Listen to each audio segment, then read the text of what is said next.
How to fix this experience is unavailable due to your account setting problem on your Roblox. Hello guys, this is Atticus and welcome back to another tutorial video. In today's video, I'll teach you guys how you can fix the problem, and let's get started. First things first, you can open up your Roblox. You can use the web version too and log into it. After you do that, you'll need to head to the settings. So to go to settings, go to more and go to settings. So first what you'll do is we'll go to the privacy section. Go to privacy. After you're on privacy, let it load and you will see this option right here. Account restrictions are disabled. Make sure that this is turned on.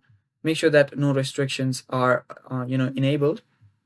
So as you can see right here, when this is enabled, this account can only access content that is appropriate for all audiences. So make sure this is turned off. After you do that, go to parental controls, and here you can just select suitable for 17 or above, and you can just set up your pin and you're basically good to go, and you won't be facing the problem again. So yeah, that is how you fix the experience is not available due to your account setting problem.